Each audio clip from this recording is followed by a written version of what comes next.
podcast. Hey, well, welcome to the podcast. Today we're going to be talking about risk. And the person who modeled what it looks like to take healthy risks for me, of course, is my father. And so I want to ask today, Dad, kind of one of the key moments in our whole family's life, I know it was for me, was when I was about 11 years old, or maybe I was 10, and you decided that you felt God was calling you to up and move our family to a war-torn country in Latin America. There'd been this civil war where you didn't even know who the good guys and the bad guys were. They were kidnapping kids, putting them in armies. What were you thinking? You make it sound like it was really scary. I'm glad you weren't around at that time to advise me. I probably wouldn't have done it. Well, I was advising against it because I remember I was very opposed to it. Yeah, but you just didn't know what you were getting into. You didn't know how great it was going to be. I didn't. This is truth. Yeah. But then, you never do, really. I mean, and that's the deal. I think with risk, you never know what's going to come of it, And typically, the hard part is you can see what you're giving up, but you don't know what you're going into. And so many times we want to know. We want to have all the answers. We want to have everything all figured out ahead of time. Well, this is how it's going to happen. This is how it's going to get paid for. This is how it's going to step one, step two. It just never works that way. Isn't that wisdom, though? I mean, that's the hard part about it. Like, wisdom is, what's that proverb that says, a wise man sees trouble coming and prepares for it? Well, you're voluntarily submitting yourself to potential trouble. But a wise man also said, some wise man somewhere said that you can make your plans, but the outcome is in the hand of the Lord. Yeah, touche. Okay. So it's like, you don't do things stupid. And I think one of the keys, and we didn't enter this, foolishly, but I think one of the things where I see a lot of people get into trouble is, here's the key word, I prayed about it. Yeah. And, frankly, I think that's one of the worst ways to get guidance is to pray about it. Praying about it ought to be in there somewhere, but if that's all you did, well, you probably did the least effective way of seeking guidance from the Lord. I'll tell people, you can pretty much hear anything from the Lord that you want to hear in prayer. That's why you have one person that comes to you and says, I feel like I'm supposed to break up with my girlfriend. And the girlfriend's like, I feel like we're going to get married. Yeah, right? Exactly. You can pretty much hear what you want to hear. So what are kind of the fail-safes are, obviously it's got to line up with Scripture. But I think a key that a lot of people forget about is that God has put people into your life, relationships, particularly authority relationships. And that's one of the things we did when to just be real honest, you didn't know this because you were a kid, but your mom and I were a real low relationship in our relationship too. I mean, we'd been under a lot of stress trying to plant a church. That meant financial stress. Young kids, it's a stress. And just if you name it, we were under a lot of stress in that area. And our relationship was really strained. And so when I felt like the Lord was saying this, one of the first things I did was go to a guy that we had both counseled with, that knew both of us, that had just been very involved in our lives, an older minister. And I told him, I said, hey, I feel like this is what the Lord's saying. And the stress that our marriage is under. And his response was, well, moving to Central America is not a way to lessen the stress. And I told him, I said, well, I understand that, but what do you do when you feel like God is saying to do it? And his response was, well, you obey. And I knew that, but I just needed somebody to tell me. But the thing is, I went to somebody. And if he'd have said, I just don't feel like this is a wise thing for you to do, I would have certainly given more thought and sought more counsel about it. So, would you say you heard from the Lord? No. Well, no, in fact, that was what made it really hard. It was kind of a desire I had. We had been to Guatemala once before. You may remember we went down there and spent about 10 days with a friend. And I can remember my frustration in trying to plant a church and how do you reach people in this culture and in this society. And when I was there, I just saw these open doors of opportunity and just chance. There was just an openness. The country was going through a real amazing time spiritually. And so I thought, wow, what an opportunity it would be to be here. So 2 years before we went, I kind of told the Lord, hey, if you ever need anybody here, I'm volunteering. So when the opportunity came, that's really kind of what made it hard. I wasn't 100% sure. It wasn't like there was any writing in the sky or anything like that. It was something I wanted to do. And I'm really a firm believer that passage where it says, if you delight yourself in the Lord, he will give you the desires of your heart. I think that has a twofold meaning. It means, first of all, if your delight is in the Lord, he will deposit within you the desires that he wants to be in your heart. Right. And then secondly, he will fulfill those desires. I think too often we think he's going to fulfill those desires of our own heart, but I think he will give you the desires of your heart. So, okay, so somebody's got a desire in their heart.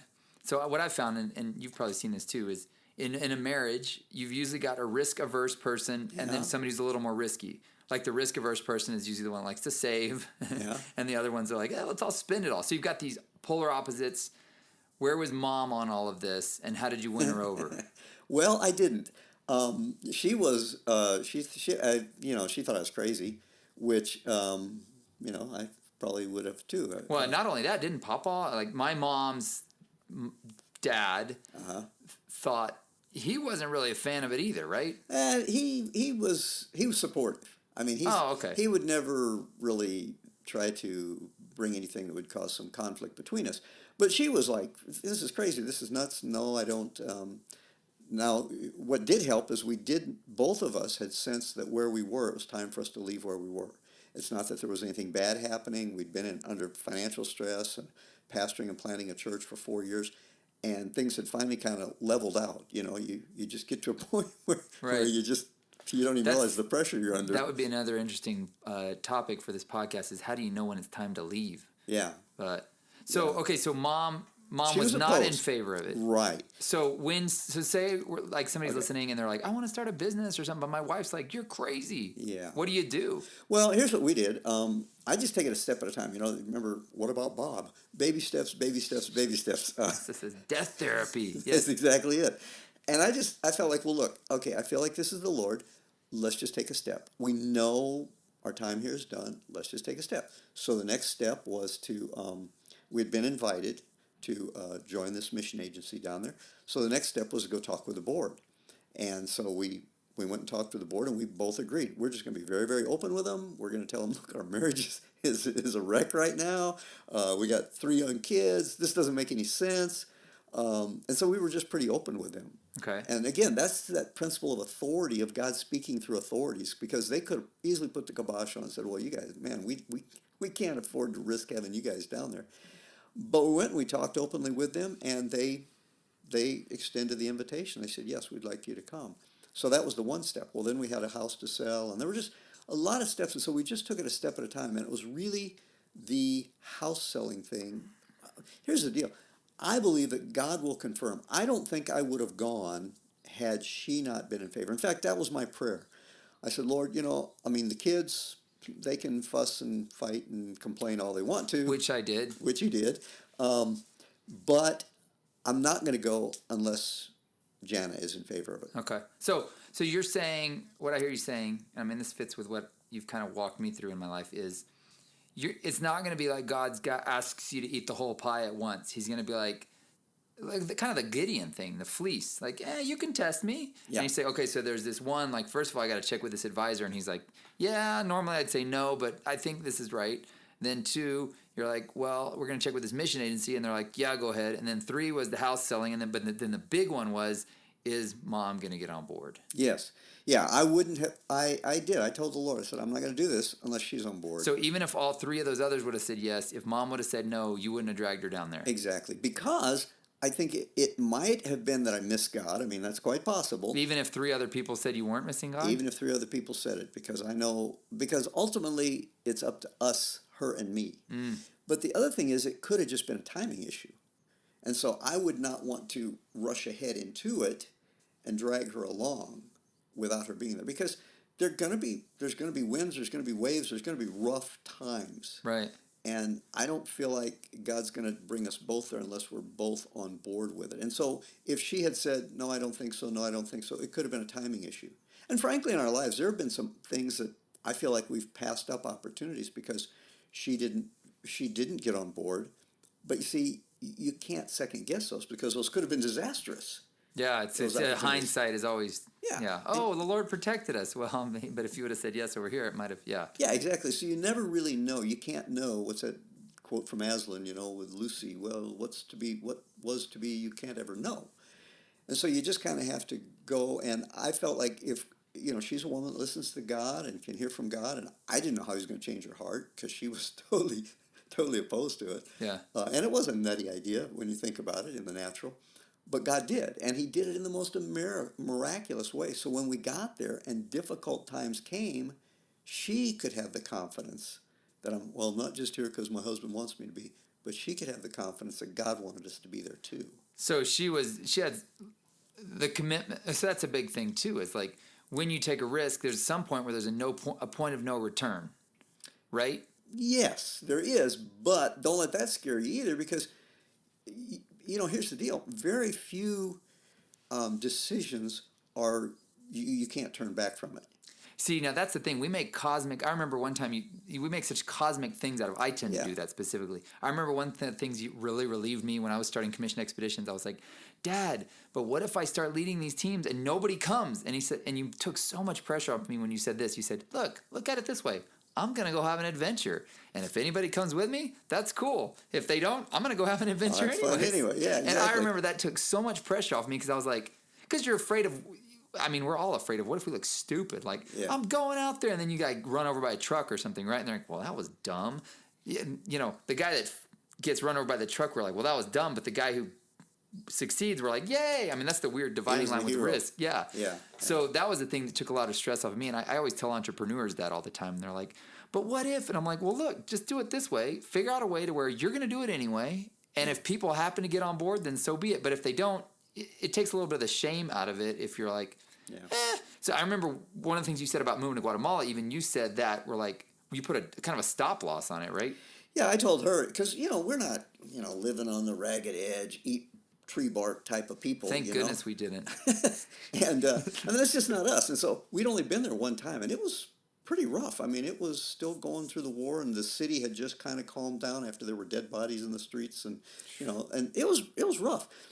So it was just like a couple years later we were moving down there, and I just told her, I said, look, if we get down there and we can't make it, and it's just wiping us out, well, we'll just put our little tail between our legs and go home. At least we tried. And who can say, well, you failed? Yeah, but at least I went. You didn't even go.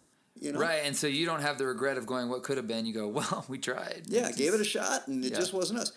And I've done that on several times where I go, well, I don't know. I don't know if I've got what it takes to do this, but let's just go. And it's amazing what God does. Yeah. I mean, and I do believe it's God coming in and enabling, because it's like when you walk in obedience, it like adds this X factor to everything. You never know what God's going to do when you're walking in obedience. Rivers dry up, and 5 loaves and 2 fish feed 5,000, and just you never know what God's going to do when it's in obedience. And of course, then the question is, am I in obedience? And I never know for sure. Yeah, so that's a question. Like, at what percentage would you say to take the step is like, okay, so like, if you're like, I got 100% certainty, and I've got my answer based on what I've learned from you, so I think I know what you're going to say, but what percentage would you say, okay, just start taking the small steps? Yeah. I start taking the small steps when I'm actually pretty over 50%. So 60%-ish. Yeah. Okay. If I'm kind of think it's got out, let's take a step, and then if it pans out, let's take the next step. And you can make the final leap when I'd say 80, 85%, something like that. I hear people go, oh, I just knew it was God. And I go, well, man, goody for you. I've never known for sure. And that's probably a personality thing. Yeah, that makes sense. There are some people who are just, they're confident, and this and that. And yet, I don't know, I guess early in my Christian walk, I just had so many times when I was so confident of things and fell flat on my face that I kind of got to the point where I decided I would never again say, thus saith the Lord. I'm just kind of like, okay, this may be God. It may be I ate bad pizza last night. I don't know what it is, but let's take a step and see. So here's the thing. So what were you like? When we moved down there, we were like 30 maybe? 35. Okay, so when you're young, risk is different than when you're old, because when you don't have anything to lose, it's kind of like, whoop-de-doo. But when you've got a lot to lose, so if you're talking to somebody that maybe is in their second half of life and God's saying at 50, I want you to step out and do something crazy, what advice would you, it's probably the same principles, but it's a lot scarier when you've got a lot more to lose. Yeah. Well, here's what I've seen, though. At that young age, you don't realize you don't have as much to lose. I kind of feel like it's pretty much the same, because what I see tends to happen, and what's happened at least in our life, and I've seen it in the lives of many people who are sincere about following God. There are people who they maybe never face any great risk, never take any great risks. But most of them, I think they probably go through their whole life never taking any risk, and they just die never knowing what could have been. Do you think there are some people that are not called to take risks? No, I don't think so. I Okay, think I because agree. here's the deal: if there's no risk, there's no faith involved. Yeah, and faith is, I mean, essentially faith is risk. Faith, Yeah. you can't have faith in the light. You got to have it in the darkness. It's got, well, Hebrews says without faith it's impossible to please God. And so if there is no risk, there's absolutely no faith. And so therefore, I'm not sure it displeases God, but it just doesn't bring any joy or honor to him that, hey, I'm going to make sure this river's frozen over before I step on it. I'm going to make sure this is going to carry me through before I do it. And I don't know that, but see, I think some people don't ever take that risk, and so they disobey. It's like I knew this guy, and he leader in the church, taught Bible studies, but there was always something. He just seemed like he was never making forward momentum. Just seemed like he was where he was. Not a bad place, but it just never seemed like he was really had all that God wanted for him. And as I talked to him, as I got to know him better, I realized that earlier on he had an opportunity to launch into full-time ministry, an invitation, and he just couldn't let go of the great job that he had. And so he was still a leader in the church, he was still blessing a lot of people, but I feel like he never really fully inherited all that God had for him because he was holding on to the Yeah. security. You give a great example of that in your book. Dad wrote a book called Commission to Every Nation. It's about how he started this missions agency, and every time he talks about this one specific example, I hear tons of people go, "Oh my gosh!" When he said that, it's like I knew what I needed to do. There was a girl in our church that when you said that, she's like, "I knew God was telling me to go to Bible school." So give that example. It's the Tarzan principle of being led. I mean, Okay. that's very spiritual, right? Tarzan's found it. Must be one of those books of the Bible. I'm not sure. The book of Tarzan. It's apocryphal. It's definitely apocryphal. That's right. Okay. It's in there. So, we're standing up in the tree. Tarzan, he would stand up in the tree and he'd grab this vine and he could tug on it and he could make sure it was nice and secure. And then he would leap up and give the big scream and he would go soaring through the air. Well, that was great until he reached the end of the arc. And then if he didn't find another vine, he would start swinging back. So he would always find another vine and he'd let go of this one and grab hold of that one. He would just fly through the jungle from vine to vine, just like that. Well, this friend of mine, what I saw that he had done, he had taken that leap and he was involved in ministry and he's just flying through the air going great with Jesus. And then all of a sudden there comes this opportunity to take a bigger risk. But you can't test that next vine out. There's that vine hanging there.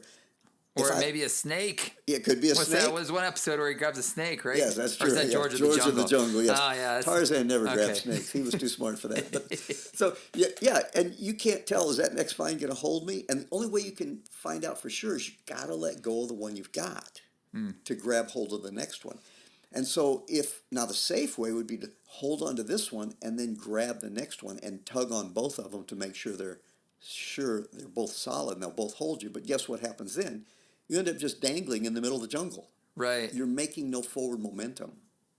And so that's where this friend of mine was. He still wanted the ministry out there, but he wouldn't let go of the good job.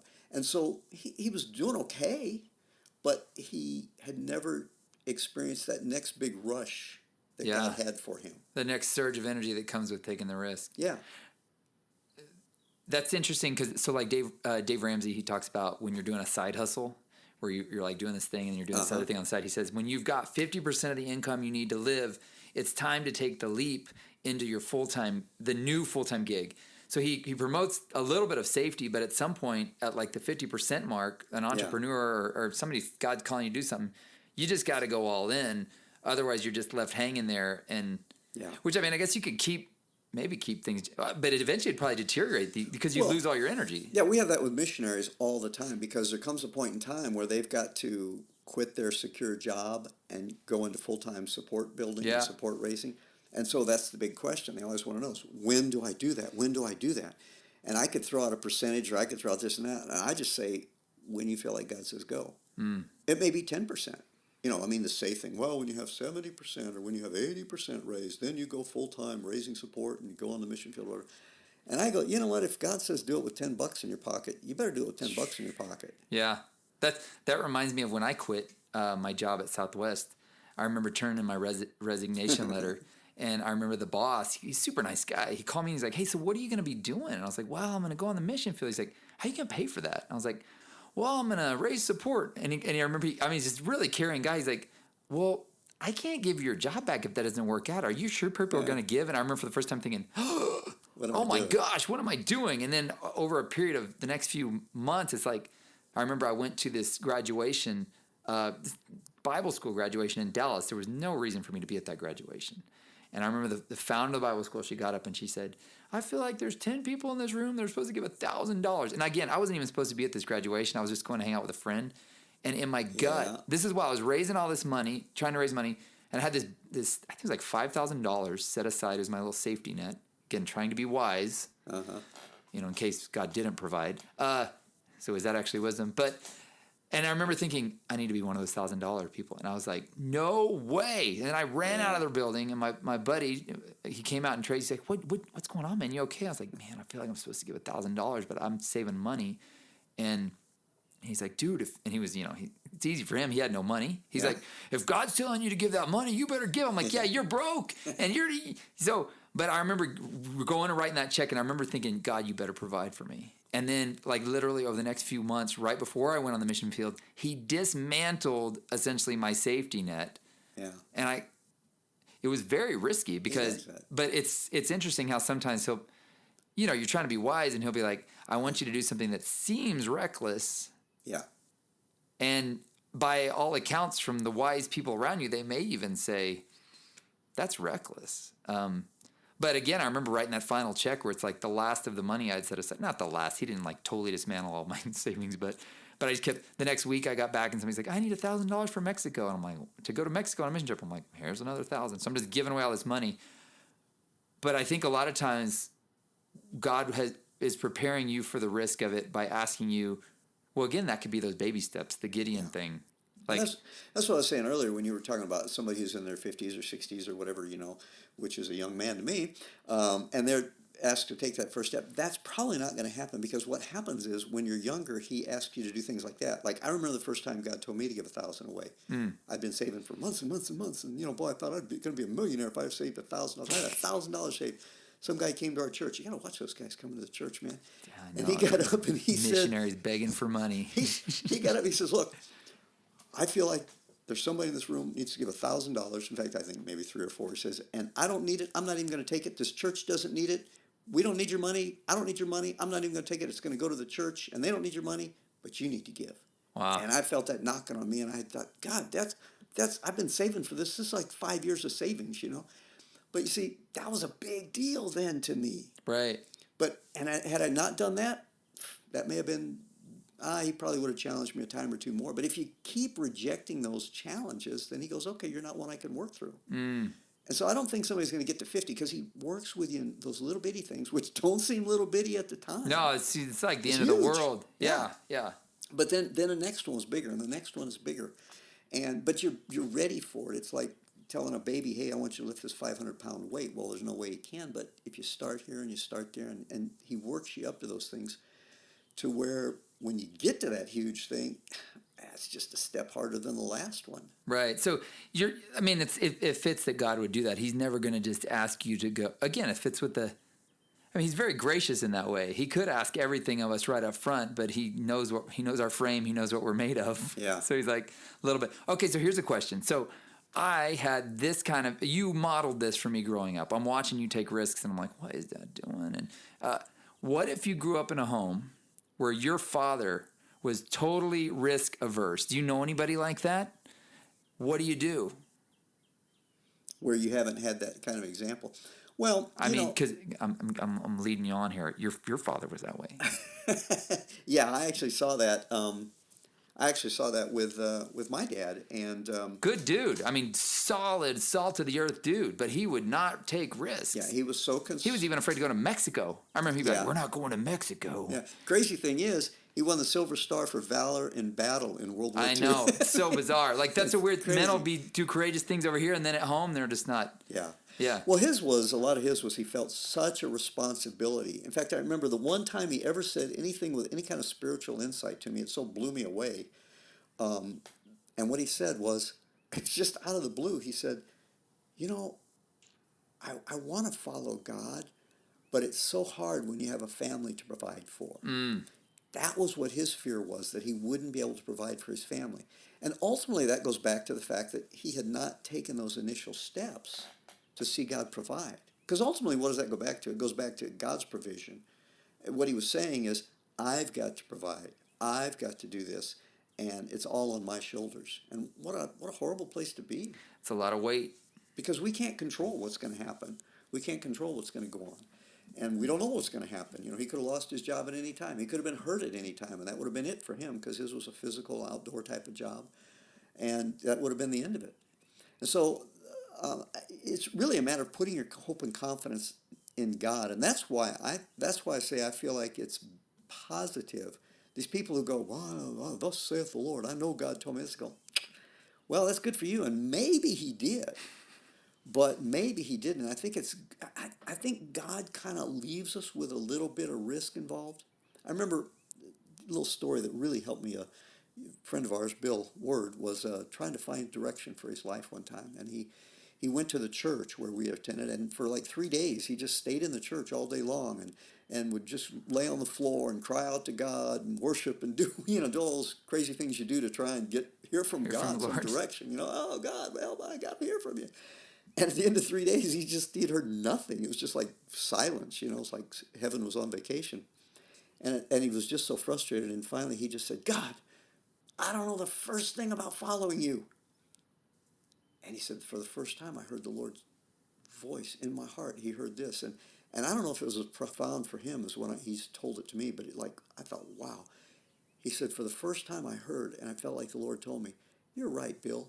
You don't know the first thing about following me, but I know everything about leading you. And that so blew me away, because I always felt like it was up to me to hear from God. I've got to somehow wring out of the heavens this direction from the Lord, and somehow I've got to, get in this spiritual nirvana somehow to where I'm going to be able to plug into the mind of God. And then I realized, as a parent, it's my responsibility to communicate to my kids clearly. It's not the kids' responsibility to understand my brain, my mind, because they can't. But I know how to communicate to my kids because I know their weaknesses, I know what they understand, I know. And so it's up to me as the parent to communicate. All it's up to the child to do is obey to the best they understand. And that took such a pressure off me, because I realized all I have to do is, God, I may be totally misunderstanding you here, but this seems to be what you're saying, and I'm going to obey. And the outcome then is up to him. And here's but you pay the challenge is you pay the consequences of it if it's. But here's what I found: I've never missed it. Right. And by that, what I mean is he's never failed to let me know if I was off base. Right. Well, and there's also, it seems like there's a level of grace where it's like if you were sincerely trying to follow the Lord. Yeah. He'll usually bail you out. Yeah. I think he has grace for the stupid. Yeah. He must. But there's a verse about that, isn't there? It should be. But I'm sure in Proverbs somewhere. But the point is, if you're seeking to hear him, it says, my sheep hear my voice. I mean, we have all these promises that he will speak to us, he will guide us, he will lead us. That's another good topic, is how to hear the voice of the Lord. Let me write that down while you're talking. Go ahead. And so he will lead us and he will guide us, even though we may not know it all the time. We could get into, I'm convinced that God leads us by the Spirit, which oftentimes bypasses our soul, our emotions, our will, and our intellect. Our souls, our emotions, our will, and our intellect, which means if God is leading me by my Spirit, sometimes it may not register in my mind. I may not even know in my mind that he is leading me. But that's where, again, faith comes in, that God is able to, God knows everything about leading me, even though I may know nothing about following him. So we'll wrap it up here in just a second, but I got one last question. So there's this weird story in the Bible where Jonathan, Saul's son, decides to just go attack the Philistines. He's like, hey, let's see if God's with us. Let's just go for it. What's your take on, so say your life is boring and you're like, you're listening to this podcast and you're like, man, I haven't taken many risks in my life. Do you need to drum up risks to take? No, I think you'll find plenty if you just walk in obedience. And he didn't just do that, by the way. I've heard people go, oh, Gideon, you shouldn't lay out fleeces before the Lord. That was only one time in the scripture, and that was a lack of faith. But Jonathan laid out a fleece, quote unquote. He said, well, let's see what happens. If they say, come up here, then we'll go up there. Oh, that's true. And Yeah. they did. And they're like, come on up here and we'll take you apart. And So he's he like, did. there's our sign. There's That was the a sign. horrible sign, though. I mean, Well, like, it is. if they give you menacing threats, then that means you're set, man. Yeah. Yes, probably not the best way to go, but it worked for him. That's a good point. There was a sign. Yes. And so It's he an odd did have sign to something look for, but yeah. We're going to see if this is God or something, you know. And, Yeah. And again, I mean, he kind of had a general direction that, hey, we're here to wipe out the enemies of the people of God, you know. Mm-hmm. And so he kind of had a general, and so now he was just asking for the specific, Yeah. you know. So we have the general go into all the world and preach the gospel. So, okay, now specifically, do I go here? Do I go there? What do I do? And, yeah. So I don't think you have to drum up the risk. I think if you're just willing, God will take you there. And you know, I think it's going to be specific to everybody's situation too, you know. Right. Well, and the risk, that's the thing about it is you get this idea in your mind of what risk is, like jumping Yeah. off of a building. And what again, what we've been talking about this whole time is a risk that basically by you doing it gives glory to God. So it's not jumping out of a plane unless he tells you to jump out of a plane, right? Right, But yeah. it's a risk that brings glory to God to where when at the end of the day, people go, there's obviously something driving him to do that because that does not make any sense. Yeah. Which comes Well, back for to some obedience. people, that could be go to college. Yeah, that's what I'm saying. Risk looks different Yeah. for people, and they're like, "Well, what Yeah. if I fail?" Well, Yeah. you know, but then for other people, maybe we all think the risk is move to the other side of the world to be a missionary in a Muslim country, Yeah. but it's again the small steps, and maybe the thing he's asking you to do is start tithing. I mean, Yes. I talk to guys all the time. They're like, "I just don't know if I can tithe," and I'm like, Yeah. "Well, that's It's a big risk. you Yeah. know. It's not like sharks are going to eat you.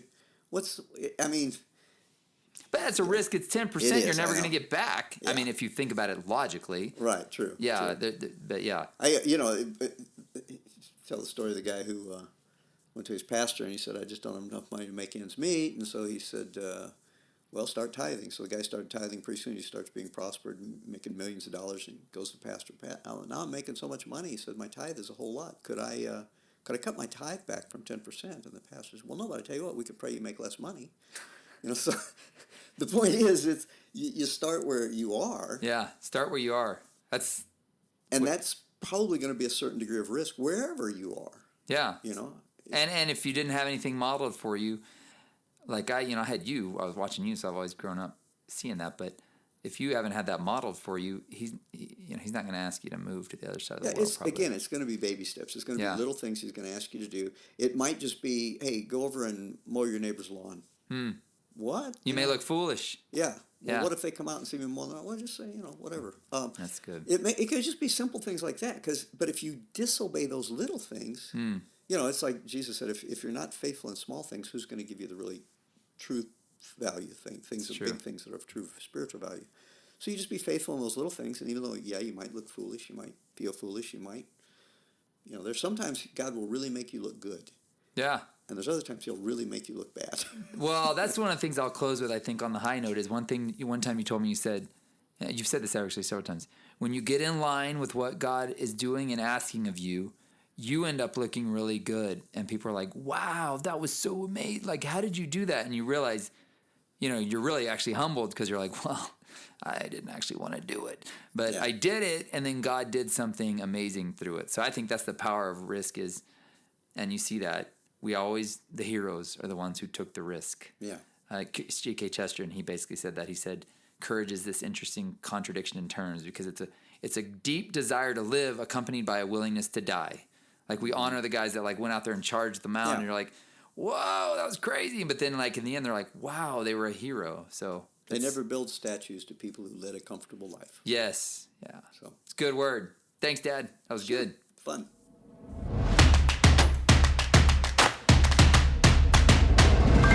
If you liked what you heard, please consider sharing this with a friend. For more information, visit joelmalm.com or rickmalm.com. Thanks for listening.